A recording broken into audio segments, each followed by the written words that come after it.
The first rule in investment is don't lose. And the second rule in investment is don't forget the first rule, and that's all the rules there are. I mean, if you buy things for far below what they're worth, and you buy a group of them, you basically don't lose money. Warren Buffett is reportedly worth over $100 billion. From a shy boy selling Coca-Cola door-to-door to molding Berkshire Hathaway into a billion-dollar empire, the Oracle of Omaha has remained as one of the richest men in the world. But what makes him so unique among the wealthy is that he didn't inherit his fortune, nor did he acquire it by innovating technology, but rather, he grew his wealth by winning consistently in the stock market. So how did he do it? What did he do differently where so many others have failed? In this video, we're going to learn how Warren Buffett beat the stock market and became a self-made investment billionaire, starting from the very beginning.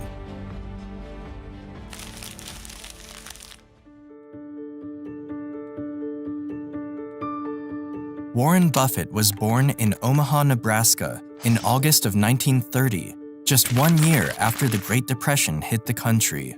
In his early childhood, he noticed how people struggled to make a living due to the severe economic crisis and quickly learned about the importance of money. Luckily, his father was a smart businessman, and although he had recently lost his job from a local bank, he used what little savings he had to open his own company selling stocks and bonds, and from this was able to provide enough for his family. Growing up, Warren was a shy and quiet boy who spent most of his childhood alone, often reading books from his father's library. And it was from this library where he developed an early obsession with investing and the game of business.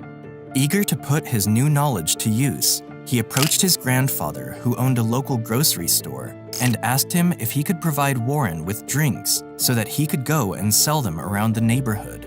His grandfather agreed, and so, at the young age of 6, Warren started his first business selling Coca-Cola door-to-door and making 5 cents for every 6-pack. He soon added a few more items to his small business, and just a year later, Warren was selling chewing gum, magazines, and Coca-Cola while making a decent profit for himself. By the time he was just 11, the boy used all of his savings to buy his first stock, purchasing 3 shares for himself in an oil and gas company called Cities Service, with each stock valued at $38.25. But shortly after buying them, their value dropped to around $27 per share. Despite the anxiety he felt, he held on tight and waited until their value rose to $40 before selling them. Although he had successfully turned a profit, he noticed that those same shares later shot up to over $200. The news of his missed opportunity stung, but it taught him an important lesson. 75 years have gone by, and I've never known what the market is going to do the next day. That's not my game. My game is to decide whether I'm in the right economy, and by owning good companies for long periods of time. These experiences and mistakes helped young Warren become much wiser than the average boy his age. A few years later, his father was elected to serve his first term as a U.S. congressman, and as a result, the whole Buffett family moved from Omaha to Washington, D.C. There, Warren Buffett would get his first real job at the age of 14, delivering newspapers for the Washington Post. However, he wasn't satisfied with the money he earned, so he took another job with one of their competitors, the Times Herald, and began delivering the newspapers simultaneously, earning $179 per month, which would be just over $3,000 in today's currency. Buffett later used his earnings and savings to buy a pinball machine with a friend of his and installed it at a barber shop. Soon after, they bought 2 more pinball machines, and at the end of each week, they would split the profits between themselves and the owners who ran the shop. They later sold their machines for $1,200, and with the money earned, Warren Buffett bought his first property, a 40-acre plot of land in Nebraska. The craziest thing about all of this was that Warren was just 15 when he bought the farm. Even at his young age, it was clear that this boy from Omaha was on to something big.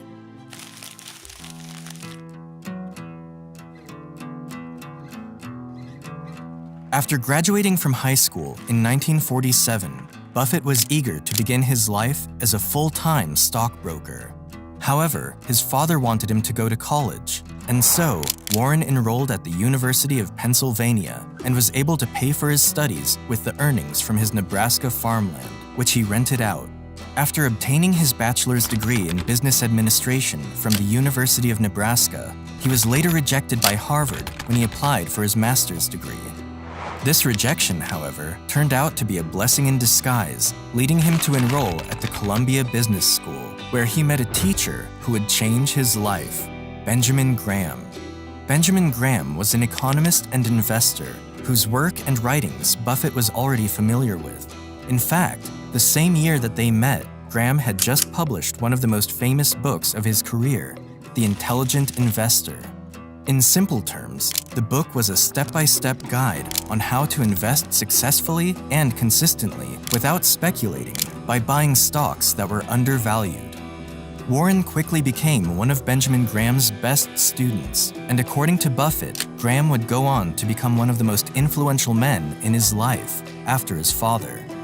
After receiving his master's degree in economics, Buffett was eager to kickstart his career and yearned to work near the headquarters of the biggest investment firms in the country and home of the historic New York Stock Exchange, Wall Street. However, one major problem stood in his way. Despite his wealth of knowledge in business management and investing, Warren Buffett was still an introverted 21-year-old who couldn't present himself as the charismatic business tycoon he's become today. He was terrified of talking to new people and at times would even throw up out of pure nervousness. Nevertheless, he summoned the courage and signed up for a public speaking course, and that move turned out to be one of the best investments he ever made. Investing in yourself is the best thing you can do. The more you learn, the more you earn. Not too long after, Benjamin Graham contacted Buffett and offered him a job at his investing firm in New York, to which the young man gladly agreed. There, he mastered the art of security analysis, learning how to see the real value of a company based on their balance sheets. But while Graham and Buffett shared a mutual respect for each other, the differences in their philosophies soon became obvious. Buffett was more interested in understanding how companies worked and believed that the company's management should be part of the investment decision process. But Graham disagreed. Graham was more concerned with the company's numbers and balance sheets, and it didn't help matters that he was also a difficult man to work with, expecting strict compliance to the conventional rules of investing, which Buffett's young mind was constantly questioning. But ultimately, their disagreements wouldn't matter, because by 1956, Warren Buffett was on his own after Graham decided to retire and shut down the partnership.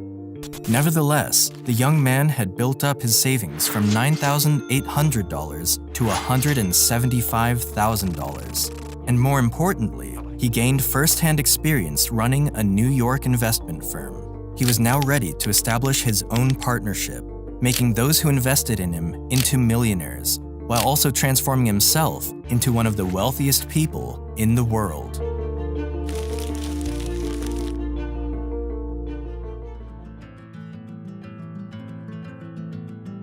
In 1956, at the age of 25, Buffett returned to Omaha and started his own partnership called Buffett Associates Limited. Despite having more than enough money to rent an office space and hire some staff, Warren instead chose to use one of the bedrooms of his house and manage the business himself. He got some of his friends and family to invest a total of $105,000, and immediately after, he kickstarted his partnership.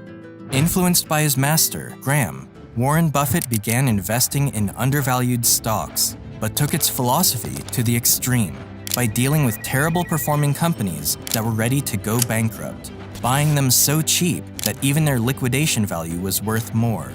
This strategy is what he calls the cigar butt. Anyone who picks up discarded cigars on the street can enjoy a few puffs, which would cost him nothing. Cigar butt investing runs along that same line. You find a terribly undervalued stock that sells for so cheap you know for a fact it is worth more, and after selling it at its appropriate price, the initial bargain purchase makes the puff all free. This method proved to be a masterstroke for Buffett, And over the next 6 years of his business, his partnership's net worth increased from a $105,000 venture to a $7.2 million foundation. As his portfolio began to grow, so did the number of people who wanted to join. However, most of them never ended up partnering with him because they couldn't trust an 18-year-old looking kid to manage all their money by himself. And they were right. Warren Buffett still had the looks of a teenager despite being in his late 20s, and for more than 5 years, he conducted his business all alone, writing all the checks, filing the tax returns, and taking delivery on stocks, causing many potential clients to doubt him. But for those who were bold enough to invest in him, they would see their portfolios rise, averaging a 29.5% compound annual return from 1956 to 1969, outperforming the stock market by a factor of 4. 10 years into his partnership, Warren Buffett was managing over $44 million in assets. And just 3 years later, these numbers shot up to an astonishing $104 million. However, while the market was booming and his partners were very happy with the return on their investments, there was one thing that Buffett worried about: the rising stock prices. There's a motto that Warren Buffett lives by that has always served him well.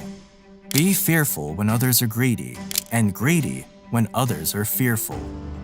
You see, it became difficult for him to keep making his cigar butt investments in an overvalued stock market, and was well aware that the bull market they were experiencing would soon be coming to an end.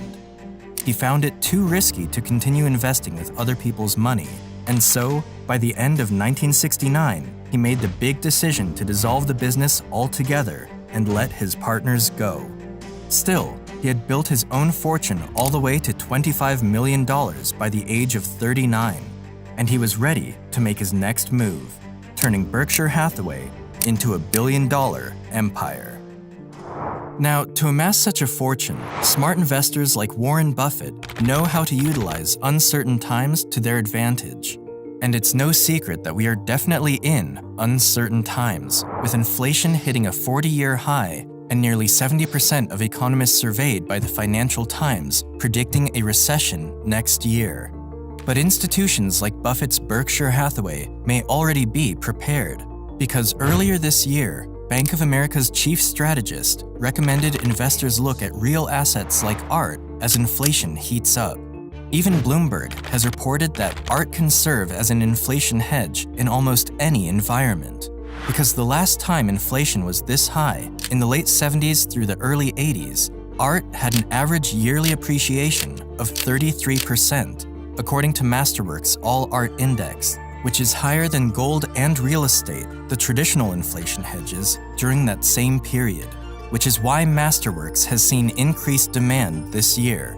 Masterworks allows anyone to invest in multi-million-dollar contemporary artworks to hedge against inflation and potentially recoup some returns. Because since their inception, Masterworks has sold 5 paintings with an average net return of 26.8% to their investors. Legally, I have to add that past performance is not indicative of future results. But that's during a bear market, rising inflation, and continued uncertainty. With no end to inflation in sight, the demand for Masterworks remains high, and there is a wait list. But you can skip it just by clicking on the link in the description.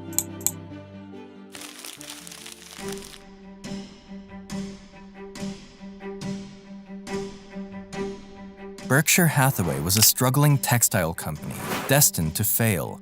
Its stocks were trading at around $7 in 1965, but its assets were worth at least $11. Naturally, Warren purchased a lot of shares in the company as a cigar butt, $7.50 each, and 3 years later, he arranged a deal with the owner to sell his shares at $11.50. But when the final offer came, the owner tried to cheat Warren by buying his shares at $11.37. This infuriated Buffett, so in return, he bought out the whole company and fired him. Although he got his revenge, Buffett now found himself stuck owning a company on the decline. But instead of letting his investment go to waste, he decided to phase Berkshire Hathaway out of the textile industry. and use it instead as a holding firm to make his investments. However, his recent bad experience buying undervalued stocks had given Buffett pause to rethink his investment strategy. Luckily, one of his good business partners, Charlie Munger, influenced him to change his philosophy from buying fair companies at great prices to great companies at fair prices. And that decision turned out to be another turning point in Warren Buffett's career. He began searching for companies that he believed had an economic moat. The word moat, in this sense, refers to a company's ability to maintain a competitive advantage over the rest of the industry and still maintain its market share. One example of this is Coca-Cola. Whenever you think about soft drinks, Coca-Cola will most likely come to mind. It's a brand that has been around for more than a century and connected with billions of people around the world. It's an advantage Coca-Cola has that makes it harder for other brands to compete against. Using this new philosophy, Warren Buffett began buying large shares in grade A companies such as American Express and the Washington Post through Berkshire Hathaway, whose stock had increased from $11 per share in 1965 to over $290 by the late 1970s. By then, Buffett's personal net worth had increased to around $240 million. And yet, this new game-changing investment strategy was only a part of the reason for his growing success. What really allowed him to make his true wealth was getting into the insurance business. You see, insurance companies operate much more like banks. As people regularly pay their insurance premiums, company owners generally tend to have a great amount of cash on hand. Buffett realized he could use that cash to carefully buy and invest in a series of businesses, essentially generating even more profit from those investments. Thus, since 1967, Warren started buying up insurance businesses, starting with the National Indemnity, then followed by others such as Central States Indemnity and Geico. After tapping into billions of dollars from those insurance companies, he began purchasing shares in businesses that he believed had a moat, most notably acquiring 7% of Coca-Cola's total stock. From then on, his Berkshire's portfolio skyrocketed. So much so that by 1990, its stock was trading at around $7,000, and by the age of 60, Warren Buffett himself had a net worth over $1 billion. Over the years, Berkshire Hathaway has gone on to buy and hold shares in many grade A companies. Most recently, large banks such as Goldman Sachs and Bank of America, making Berkshire Hathaway one of the most powerful and profitable companies in the world, and Buffett himself the richest man on earth in 2008. But even with all of his riches and achievements, Buffett still remains an astonishingly frugal man who can be seen driving his 2014 Cadillac XTS and often eating McDonald's for breakfast. It is clear that the Oracle of Omaha is a man who has lived by his principles and integrity. But above everything, he will be remembered as the man who understood the game of business and investment better than anyone else. Thank you all for watching. Make sure to subscribe and like the video. Until then, I'll see you in the next one.